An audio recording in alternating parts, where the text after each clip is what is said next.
Allah nous a créés, il nous a créés pour l'adorer.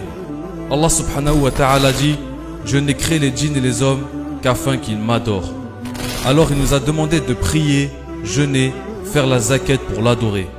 Mais ces actes d'adoration ont beaucoup plus de signification.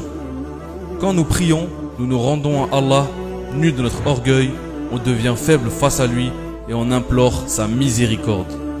Allah nous récompense alors pour notre prière, mais pas seulement.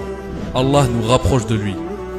Mes frères et sœurs, sachez que si aujourd'hui vous connaissez l'islam, c'est parce que Allah en a voulu ainsi. Dieu a choisi de vous ramener à lui.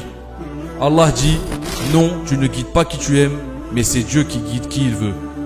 Comprendre cette idée, mes frères et sœurs, est le premier pas vers l'amour d'Allah. Quand Allah aime un de ses serviteurs, il le distingue des autres. Quels sont alors les signes qui nous permettent de reconnaître cet amour? Le premier signe, l'acceptation et l'agrément par son entourage. Le prophète nous a dit: quand Allah exalté soit-il aime un de ses serviteurs, il appelle Jibril et lui dit: j'aime un tel, aime-le donc à ton tour. Jibril l'aime alors et crie aux habitants du ciel: Allah aime un tel, aimez-le donc vous aussi. Il devient ainsi aimé des habitants du ciel et on le rend aimé sur terre. Si Allah aime une personne, il la rendra aimée par tous ceux qu'elle connaît. Cette personne a le visage illuminé et rayonnant. Elle rayonne de la lumière d'Allah. On demanda un jour à Al-Hassan al-Bari: pourquoi ceux qui prient la nuit ont-ils les plus beaux visages? Il répondit: c'est parce qu'ils s'isolent avec le tout miséricordieux et qui leur procure une lumière venant de la sienne. Lorsque Allah a privilégié une personne de son amour, on peut voir la bonté transparaître sur son visage. Même si on ne connaît pas cette personne, tellement qu'elle a le visage rayonnant de la lumière d'Allah, on aimerait bien la rencontrer, on aimerait lui parler, en savoir plus sur elle. Sans particulièrement le vouloir, on l'aimera en Allah. Le deuxième signe, la sagesse et la clairvoyance. Quand Allah aime son serviteur, il le préserve des tentations et des pièges de la vie.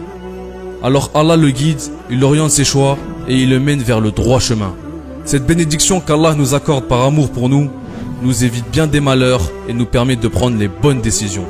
Dans un hadith qudsi, Allah dit: mon serviteur ne cesse de se rapprocher de moi au moyen des œuvres surérogatoires, jusqu'à ce que je l'aime. Et lorsque je l'aime, je suis l'ouïe par laquelle il entend, la vue par laquelle il voit, la main par laquelle il prend et le pied par lequel il marche. S'il me demande quelque chose, je le lui donne. Et s'il cherche refuge auprès de moi, je lui accorde refuge. Être le protégé d'Allah subhanahu wa ta'ala nous met sur le chemin du bonheur. Et même si le bonheur de la vie est éphémère, on aura l'âme en paix, car on sait qu'Allah le Très-Haut nous soutient. Le troisième signe, la grâce d'Allah le jour de la résurrection. Si Allah subhanahu wa ta'ala choisit d'aimer quelqu'un, il est impossible qu'il le punisse. Allah lui interdit l'enfer. Car si cette personne a mérité l'amour d'Allah, c'est qu'elle a été bonne. D'après Abu Huraira, qu'Allah l'agrée, le prophète, que la prière d'Allah et son salut soient sur lui, a dit: celui qui est facile à vivre, calme et doux, Allah l'interdit à l'enfer. Maintenant, comment mériter l'amour d'Allah? Tant de biens et de bonnes choses résultent de l'amour d'Allah pour son serviteur. Mais comment obtenir cet amour? Comment réussir à plaire à Dieu et à gagner son amitié? Sachez qu'Allah ne nous donne pas son amour d'une manière aléatoire. L'amour de Dieu Tout-Puissant devra être mérité. Mériter cet amour passe par plusieurs caps que nous allons citer dès maintenant. Premièrement, aimer Allah.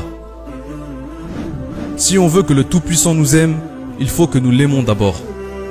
Allah le Tout-Haut dit: si vous aimez réellement Dieu, suivez-moi et Dieu vous aimera et vous pardonnera vos péchés. Dieu est infiniment absoluteur et miséricordieux.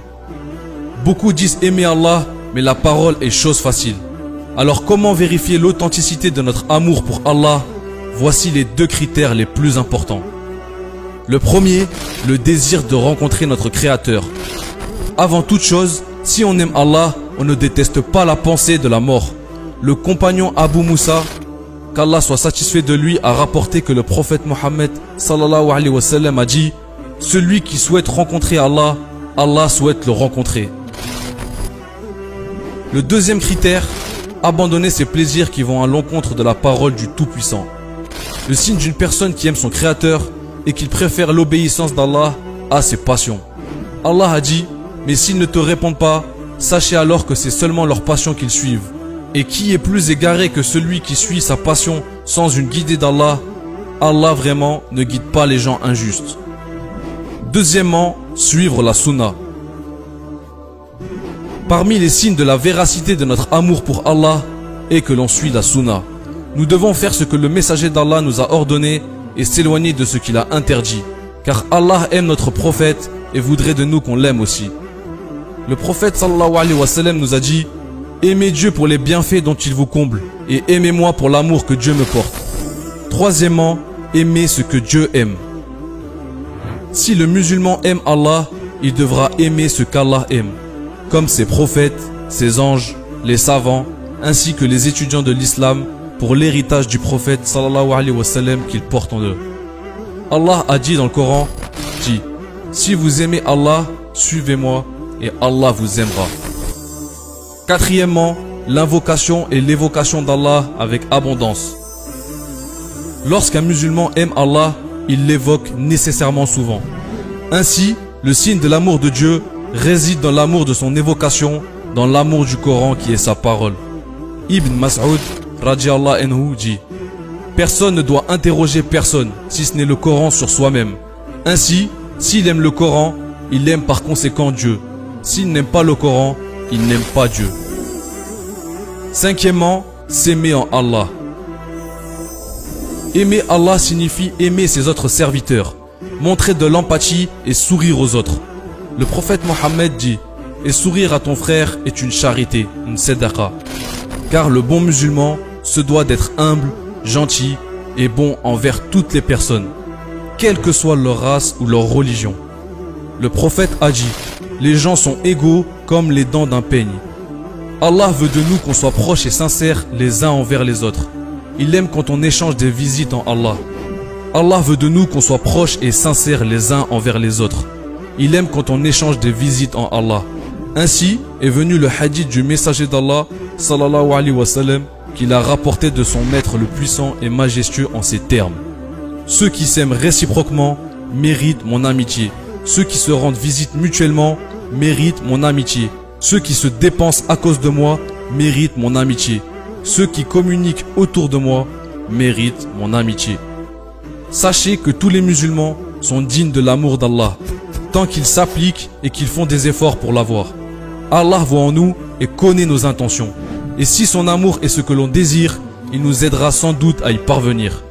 Allah Tout-Puissant a dit: je suis selon l'opinion que mon serviteur se fait de moi, et je suis avec lui lorsqu'il m'invoque. S'il m'invoque en lui-même, je l'invoque en moi. Et s'il m'invoque dans une assemblée, je le mentionne dans une assemblée meilleure que la sienne. Et s'il se rapproche de moi d'un impan, je me rapproche de lui d'une coudée. Et s'il se rapproche de moi d'une coudée, je me rapproche de lui d'une brasse. Et s'il vient vers moi en marchant, je viens vers lui en courant. Si vous êtes ici aujourd'hui à regarder cette vidéo, c'est que Allah vous donne encore du temps.